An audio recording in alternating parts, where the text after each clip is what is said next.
এগৰাকীমান এই বাপ বান্ধৱ বস্তু আমি তেওঁলোকৰ পৰা মনৰ কথা জানিব বিচাৰিম কেনেকুৱা লাগিছে এই পৰিৱেশে আজি দ্বিতীয় দিন উত্তৰ পূবৰ যদিও শংকৰদেৱ সংঘৰ অনুষ্ঠান বুলি কৈছিল উত্তৰ পূবৰ নহয়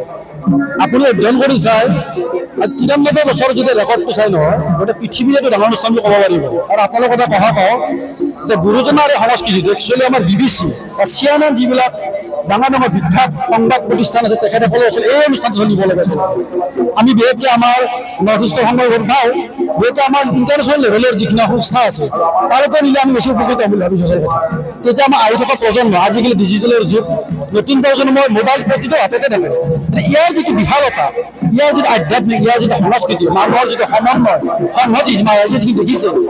আহি থকা 100 বছৰলৈ আৰু 100 বেছি দিন 7 বছৰ 100 বছৰ হ'ব এই অন্তত এই 7 বছৰৰ ভিতৰত আৰু প্ৰজন্মতে বুজি পাব ইয়াৰ যিটো পৰিয়াল আৰু ইয়াৰ যিটো বিশাল পৰিসৰ বিভিন্ন স্থানত আমাৰ উপসমিতি হৈছে তেখেতসকলে নিয়াৰিকৈ কামবিলাক কৰিছে এনেকুৱা এটা হৈছে যে এটা কোনো ধৰণৰ নিগেটিভ কোনো ক'ব নোৱাৰে সাহস কৰিব নোৱাৰে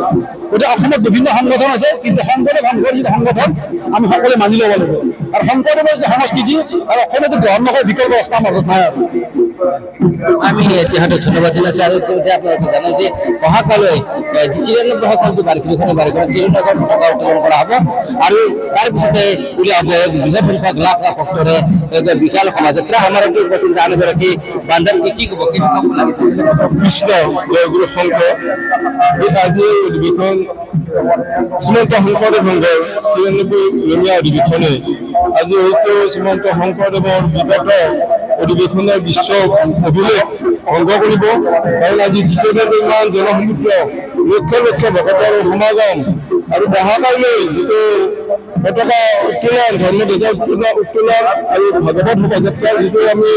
জনসমাগম হ'ব আমি সেইটো কল্পনা কৰিব পৰা নাই ইয়াত মানে সমুদ্ৰ মানে ভাঙি যাব হৰি নামৰ সেই বৈকুণ্ঠ প্ৰকাশে ক্ৰম অমৃত নদী শ্ৰীমন্ত শংকৰে পাৰ ভাঙি পেলাই বহাই ব্ৰহ্মাণ্ড পূজা এই ৰঙীয়া অধিৱেশনে শ্ৰীমন্ত শংকৰদেৱৰ যি পৰিধি পাৰ ভাঙি যাব বিশ্ব সভাত ভিতৰ হ'ব আৰু অহাকাইলৈ ইয়াত দ্বিতীয় বৈকুণ্ঠ পৰিণত হ'ব আৰু আমাৰ এইটো এটা শৃংখলাবদ্ধভাৱে যিটো অনুষ্ঠান চলি আছে তাত কোনো অনুশাসন বা কোনো মানে প্ৰশাসনৰ কোনো মানে নালাগে আমি নিজে নিজে আধ্যাত্মিক চিন্তা চেতনাৰে আমি নিজে শাসন হৈছোঁ নিজে শাসিত হৈছোঁ গতিকে কোনো ইয়াত সমস্ত জাতি উপজাতি ধনী দুখীয়া উচ্চ নিষ্পন্ন ভেদ নাই সকলোৱে একেলগে একে আসনত বহিছে একে আসনত ভোজন কৰিছে একে চালিৰ তলতে মানে আশ্ৰয় কৰিছে ইয়াত কোনো ইয়াত দ্বিতীয় বৈকুণ্ঠ পৰিণত হৈছে সৃষ্টিৰাজি বিশ্বসভালৈ লৈ যোৱাৰ নিমিত্তে প্ৰতি বছৰে তেওঁলোকে মহা অধিৱেশন ভাগি পাতে আৰু এইবেলি 93 সংখ্যক এই বাৰ্ষিক অধিৱেশন ভাগি আমাৰ ৰঙিয়াৰ মৰাণজানা হাতীখিলা পথাৰত অনুষ্ঠিত কৰা হৈছিলে যোৱাকালি আজি আৰু অহাকালৈকে 3 দিনীয়া বৰ্ণাঢ্য কাৰ্যসূচীৰে ইতিমধ্যে যোৱাকালি সাহিত্য শাখাৰ সৌজন্যত কেইবাখনো গ্ৰন্থ উন্মোচন হৈছে আজি সাহিত্য শাখাৰ সৌজন্যত এখন বিশেষ তাত্ত্বিক আৰু আধ্যাত্মিক চেতনাৰে জাগ্ৰত এখন ধৰ্মালোচনী সভা ইতিমধ্যে হৈ গ'ল গুৰুজনাৰ ওপৰত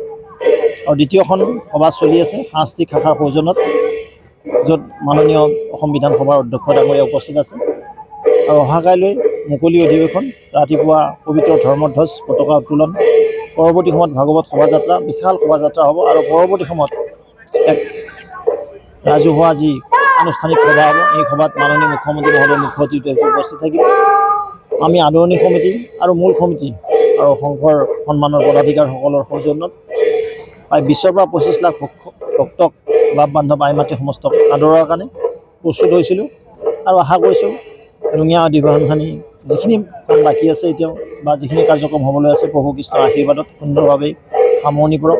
আৰু ভকত বৈষ্ণৱসকলে ইয়াৰ পৰা এটা হেৰি লৈ যাওক ৰঙিয়াত আহি যেন ভাল লাগিল বা আমি যিখিনি আতিথ্য কৰিব পাইছোঁ বা হস্পিটেলিটি কৰিব পাইছোঁ প্ৰভুৰ কৃপাত বা গুৰুজনৰ কৃপাত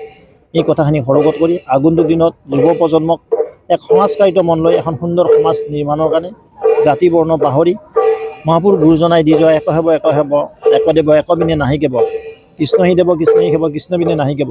পৰম কৃষ্ণক আৰাধনা কৰি এখন সুন্দৰ সমাজ পাওঁ যিটো শংকৰদেৱ সংঘই প্ৰতিটো মুহূৰ্তে উপলব্ধি কৰি আছে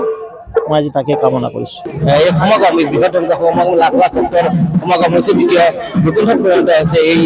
যি ৰঙিয়াৰ যি 93 সংখ্যক বাৰ্ষিকীখন আৰু আমাৰ এই যিসকল বাপানসকল আহি উপস্থিত আমি তেওঁলোকৰ পৰা আৰু বিভিন্ন যি মনৰ কথা আমি এই মনৰ কথা জানিব বিচাৰিছোঁ।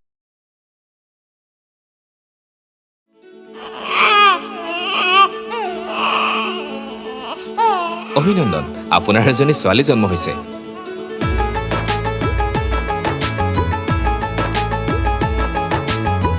লাহি পাহি এজনী পৰি আহিলে ঘৰখন উজলি।